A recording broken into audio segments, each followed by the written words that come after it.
perkenalkan, nama saya Nur Fitri Hidayanti dengan NIM 1515623024. Nah, pada kesempatan kali ini saya akan kilas-kulas balik sejarah busana pada era Renaissance. Sama nih kayak di era sebelumnya, bentuk dasar dari pakaian di era Renaissance ini itu bentuk dasar kutang. Nah, kalau untuk bagian luarnya, mereka menggunakan bentuk dasar kaftan yang sudah dimodifikasi, jadi bisa press body. Hal terpenting yang ada di era ini tuh adalah korset.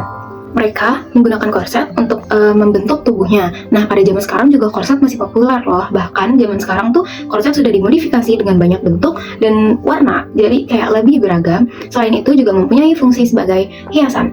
Terjadi juga nih perubahan bentuk lengan yang sangat signifikan. Pada era itu terdapat kamicia yang merupakan dalaman untuk lengan yang di-smoke sehingga dia mengembang. Nah, sekarang tuh lagi ngetren banget lengan-lengan yang besar, bentuknya besar seperti pada contoh tadi. Lengan tersebut biasa kita sebut sebagai lengan balon yang biasa dipakai untuk di kemeja, blus, atau pakaian lainnya. Satin, silk, velvet, dan brokat itu biasanya digunakan sebagai penanda golongan status sosial dan juga terdapat ornamen-ornamen yang khas. Jadi, secara keseluruhan tuh pakaian di era Renaissance ini menggunakan dress yang flowy, bawahannya tuh flowy dengan tight corset dan atau high waist, jadi pas di pinggang mereka, dan menggunakan lengan panjang balon.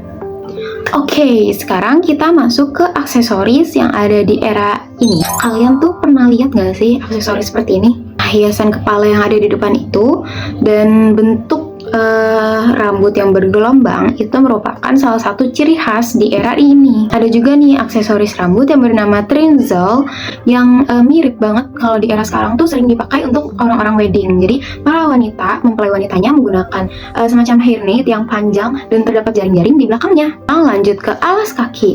Ternyata platform heels atau wedges yang sekarang punya banyak banget variasi itu berkembang di era Renaissance. Keren banget gak sih? Keren dong. Kalau zaman dulu tuh biasa disebut chopiness, yaitu platform heels atau wedges yang biasa dipakai pada wanita di era Renaissance. Agak lain nih dari biasanya karena kita sekarang akan membahas pakaian pria.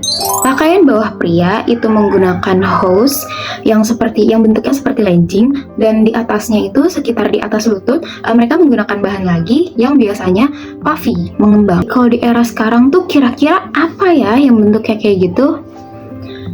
Betul banget, celana jogger. Celana jogger yang bentuknya ngepres di bagian bawah dan terdapat kerutan di bagian atasnya sehingga terbentuk ngembang gitu dan puffy, itu merupakan salah satu ciri khas dari celana pria di era Renaissance. Seru banget gak sih pembahasan kita kali ini? Nah, kira-kira kalau ditanya apa aja sih ciri khas dari era Renaissance itu, udah pada tahu dong ya? Sekian video saya kali ini. Sebelum itu ada pantun nih. Pergi ke GBK untuk berlari. Cakep. Ingat minum agar tidak dehidrasi. Cakep. Sejarah busana perlu kita pelajari agar kita mendapat inspirasi. Bye. Bye. Terima kasih.